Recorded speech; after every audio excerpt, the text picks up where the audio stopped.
Alors, donc, première question, on vous demande de calculer U1, donc c'est tout simplement U0 plus V0 sur 2, c'est-à-dire 0 plus 1 sur 2, donc 1 demi. Et puis V1, ce sera U0 plus 2V0 sur 2, c'est-à-dire 0 plus 2 fois 1, pardon, sur 3. Sur 3, donc 2 tiers.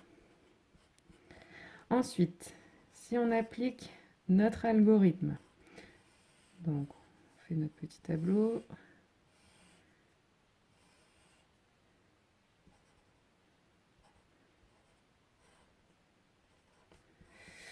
Alors, donc au départ, on vous dit que U prend la valeur 0, V prend la valeur 1, et puis ensuite, pour K variant de 1 à N, d'abord W prend la valeur U, donc 0, et puis ensuite U prend la valeur W plus V, donc W vaut 0, V vaut 1, donc 0 plus 1 sur 2, donc ça fait 1 demi. Et puis V prend la valeur W plus 2V. Donc W vaut 0 et V vaut 1, donc ça va nous faire 2 tiers. Ensuite, on recommence. K vaut cette fois-ci 2. Et puis maintenant, W prend la valeur U, donc W vaut 1 demi. Ensuite, U prend la valeur W, donc 1 demi, plus V, donc plus 2 tiers sur 2, ce qui nous fait 7 douzièmes. Et puis V prend la valeur W, donc 1 demi, plus 2V, donc plus 2 fois 2 tiers sur 3, et ça nous fait 11 sur 18. Voilà. Et donc on vous demande, pour un nombre grand N donné, à quoi correspondent les valeurs affichées par l'algorithme par rapport à la situation étudiée dans cet exercice. Eh bien tout simplement, ils nous permettent de calculer U grand N et V grand N. Maintenant, on vous définit un vecteur colonne grand Xn par UN, Vn et la matrice A, dont on vous donne les coefficients. On vous demande de vérifier dans un premier temps que Xn plus 1, c'est égal à A fois Xn. Donc pour ça, c'est toujours le même principe, on calcule A fois Xn. Donc A, 1 demi, 1 demi, 1 tiers, 2 tiers, que je multiplie par Xn, qui est UN, Vn. Et donc, si je calcule ça, j'obtiens 1 demi de UN plus 1 demi de Vn pour le premier coefficient, et puis 1 tiers de UN plus 2 tiers de Vn, ce qui, quand on rassemble tout sous une seule fraction, redonne bien UN plus 1 et Vn plus 1. Donc, on a bien grand Xn plus 1. Donc on a bien montré ce qu'il fallait. Ensuite, on vous demande de démontrer par récurrence que xn est égal à a puissance n fois x0 pour tout n entier naturel. Donc on commence par initialiser. Donc il faut calculer a à la puissance 0 fois x0. Et a à la puissance 0, c'est l'identité. Donc ça redonne bien x0. L'initialisation est faite. On passe maintenant à l'hérédité. Donc, on suppose que pour un entier naturel K, eh bien, on a A puissance K, xk qui est égal à A puissance K fois x0. Et on veut montrer que xk plus 1 est égal à a puissance k fois x0. Donc on part de xk égale a puissance k fois x0. On multiplie à gauche par a des deux côtés. Donc à droite, qu'est-ce qu'on obtient? C'est en fait ce qu'on avait obtenu ici, c'est a fois xn, ça donnait xn plus 1. Donc là, ça va donner ak xk plus 1, pardon. Et puis a fois a puissance k, ça donne a puissance k plus 1 fois x0. C'est ce qu'on avait demandé. Donc, conclusion, pour tout n appartenant aux entiers naturels, xn est égal à puissance n fois x0. Maintenant, pardon.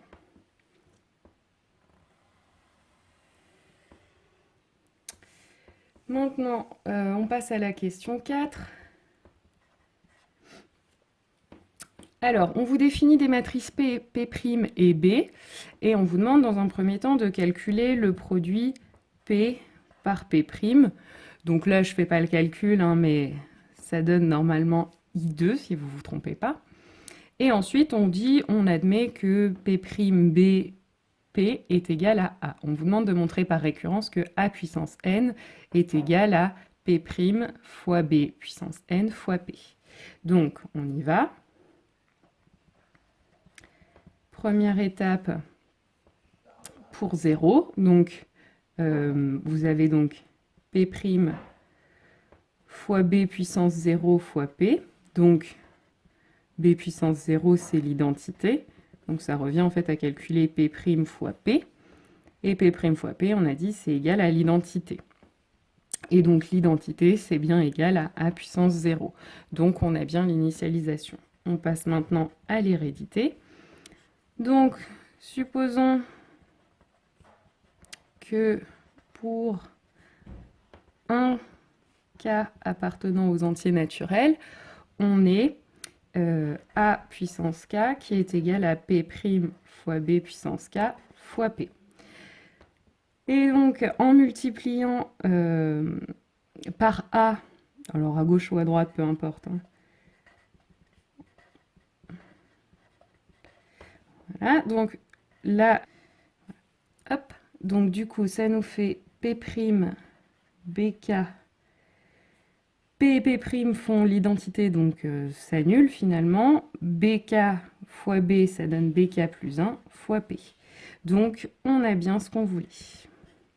Pour tout n, on a bien A puissance n qui s'écrit P' fois B puissance n fois P. Maintenant, on vous dit, on admet que pour tout entier naturel, Bn s'écrit comme donné, et on vous demande d'en déduire l'expression de la matrice A puissance n en fonction de n. Donc, A puissance n, on vient de voir que ça s'écrivait B' fois Bn fois P. Donc, on y va, on fait le produit. Donc, P', 1 demi, moins 1 demi, 1 demi, 1 tiers. B puissance n, c'est 1, 0, 0, 1 sixième à la puissance n et fois P. Donc, je fais le produit de ces deux matrices. Donc, ça va me donner 1 demi fois 1 plus moins 1 demi fois 0. Donc, ça va donner 1 demi. Ensuite, là, ça va donner 0. Et là, moins 1 demi, 1 sixième puissance n. Donc là, 1 demi. Et là, 1 tiers, 1 sur 6 à la puissance n. Et ça, je le multiplie par P, donc par 4 cinquièmes, 6 cinquièmes, moins 6 cinquièmes, 6 cinquièmes. Ensuite, je fais ce produit-là. Donc, 4 cinquièmes fois 1 demi, ça me fait 4 dixièmes, c'est-à-dire 2 cinquièmes. Ensuite, plus 6 dixièmes, donc 3 cinquièmes fois 1 sixième puissance n.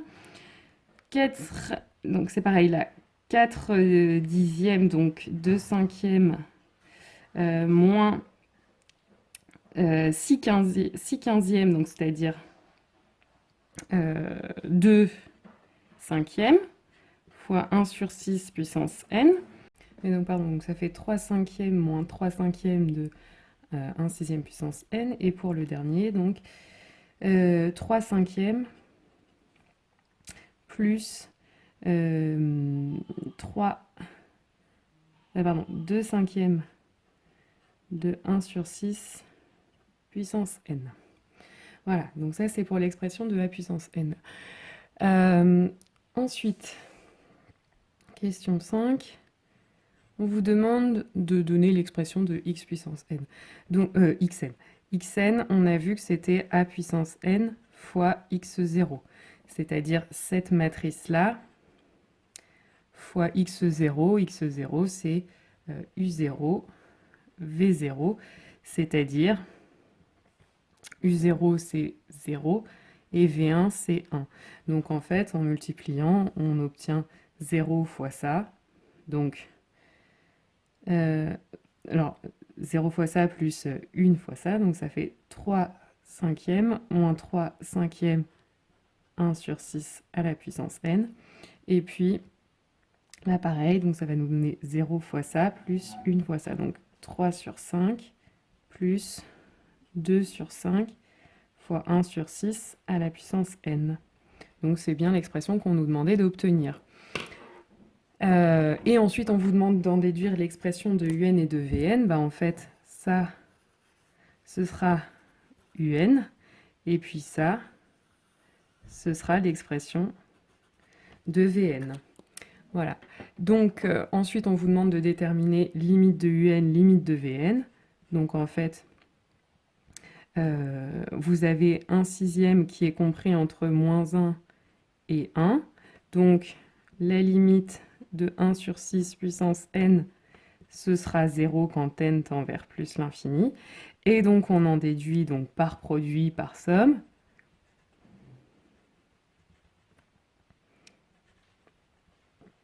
Que la limite de un quand n tend vers plus l'infini, ce sera 3 cinquièmes.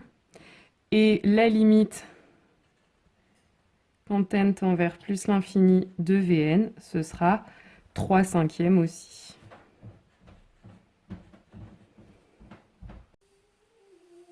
Alors, exercice 15. Donc, on vous demande de calculer dans un premier temps U2.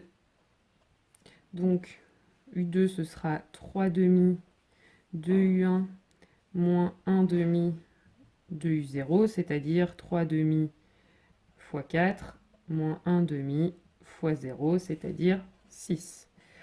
Pour U3, vous refaites la même chose, 3 demi de U2, c'est-à-dire fois 6, moins 1 demi fois U1, donc fois 4, ça donne 7. Et U4, c'est 3 demi fois 7, moins 1 demi fois 6, et ça nous fait 1,7. Donc voilà pour la première question. Ensuite, on vous demande de conjecturer à la calculatrice le comportement de un quand n tend vers plus l'infini. Donc avec le menu récure de la calculatrice, vous faites apparaître les termes de la suite un, et si vous allez assez loin, vous vous apercevez qu'il se rapproche de 8. Ensuite, on vous demande on vous dit qu'on considère la suite de matrice Vn qui va s'écrire un plus 1, un. On vous demande de montrer que Vn plus 1 est égal à A fois Vn, où on vous donne la matrice A. Donc comme dans l'exercice précédent, on calcule A fois Vn, c'est-à-dire 3 demi moins 1 demi, 1, 0, fois Vn, donc fois un plus 1, un. On calcule ce produit, ça nous donne 3 demi un plus 1, moins 1 demi de un. Et au deuxième coefficient, ça nous donne un plus 1, et c'est tout, puisque l'autre, ce sera un fois 0. Et donc là, en fait, on reconnaît l'expression de un plus 2, et puis là, vous avez un plus 1. Donc on a exactement Vn plus 1. Donc c'était ce qu'on nous demandait de montrer. Et ensuite, on vous demande de montrer que Vn, c'est égal à A puissance n fois V0. Donc là, c'est une récurrence. C'est exactement la même que celle dans l'exercice précédent, donc l'exercice 12. Donc voir exercice 12, c'est la question 3b. Voilà, donc je ne le refais pas. C'est exactement la même récurrence. Alors ensuite, on vous demande, question petit b, on vous donne une matrice B, une matrice C, on vous demande de calculer B au carré et C au carré. Donc vous faites le produit B fois B, et normalement, si vous ne vous trompez pas, vous retombez en fait sur la matrice B. Donc pareil, je ne fais pas le calcul, mais voilà. Pareil, on vous demande de calculer C au carré. Si vous le faites, normalement, vous retombez sur la matrice C. Et on vous demande aussi de montrer que BC, c'est égal au produit CB, qui est elle-même égale à la matrice nulle d'ordre 2. Pareil, je ne fais pas les calculs, mais voilà, ça marche. Et ensuite, on vous demande en déduire que pour tout n supérieur ou égal à 1, a puissance n est égal à 1 sur 2 puissance n, b plus c. Donc là, c'est encore une récurrence. Donc, on va initialiser. Attention, la récurrence commence à 1. Donc, on va calculer 1 demi, 1 sur 2 puissance 1 demi, fois b plus c. Donc là, un 1 demi de b, ça donne moins 1 demi, moins 1, 1. Et puis la matrice C, 2, moins 1, 2, moins 1. Donc quand je fais la somme des deux, ça me donne 3 demi,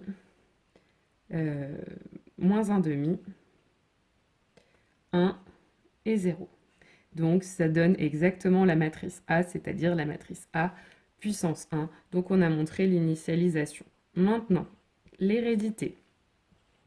On suppose que pour un entier, un K entier naturel non nul, on a A puissance K qui s'écrit 1 demi puissance K fois B plus C.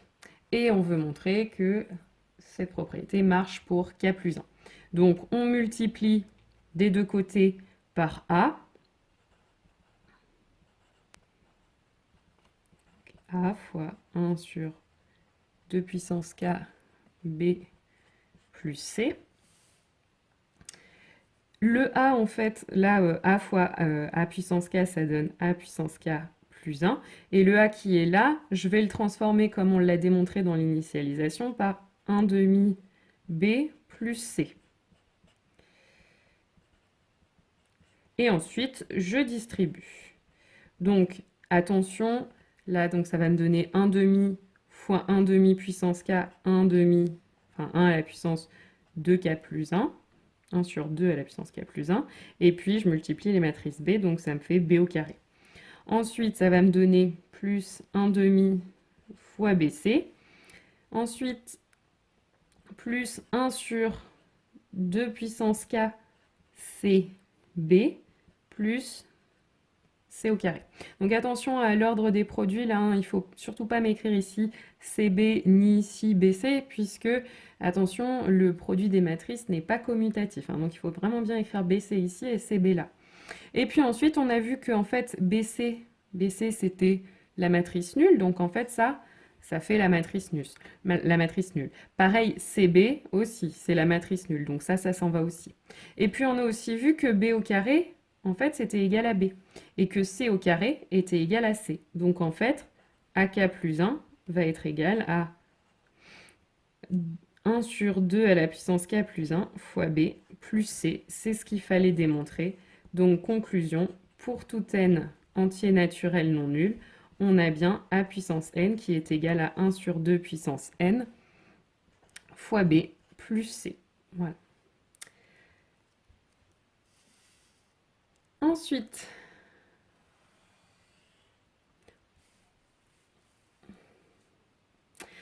on passe à la question suivante, donc la question petit d. On vous demande en déduire Vn puis Un en fonction de n. Donc Vn, on savait que c'était A puissance n fois V0. C'est ce qu'on avait montré dans la question 3a. Donc ça va être égal à puissance n, on vient de le voir, c'est en fait 1 sur 2 puissance n fois b plus c fois v0. Et donc si on calcule 1 sur 2 puissance n fois b, je calcule tous les coefficients, ça va nous faire moins 1 sur 2 puissance n, et puis si j'ajoute plus c, ça va me faire plus 2. Voilà pour le premier coefficient, et puis je recommence pour tous les coefficients suivants. Plus 2, et puis 2 sur 2 puissance n moins 1. Et je multiplie par V0. Donc V0, c'est U1, 4, et U0, 0. Et donc, je fais ce produit et je trouve, ça me fait, alors là, ça va me faire moins 4 sur 2 puissance n, plus 8. Et puis là, donc, et puis après le deuxième coefficient, ça va être multiplié par 0, donc il ne reste plus rien. Et puis là, il va me rester, donc pareil, 8, moins 8 sur 2 puissance n. Et puis ça va être multiplié par 0. Donc en fait, il me reste que ça. Ça, c'est Vn. Et donc, si ça, c'est Vn, je vous rappelle, dans Vn, là, vous avez Un plus 1. Et puis en dessous, vous avez Un. Donc en fait, l'expression de Un, elle est là. Et enfin, on vous demande d'étudier la convergence de la suite UN. Donc, encore une fois, UN, en fait, vous pouvez l'écrire 8 moins 8 fois 1 demi à la puissance n. C'est exactement la même chose que l'expression qu'on a vue tout à l'heure. Ensuite, 1 demi, c'est compris entre moins 1 et 1. Donc, limite, quand n tend vers plus l'infini de 1 demi puissance n, ça va être 0. Et donc, par produit et somme, la limite de un quand n tend vers plus l'infini, ça va être égal, donc 0 fois 8, 0, et puis 8 moins 0, 8.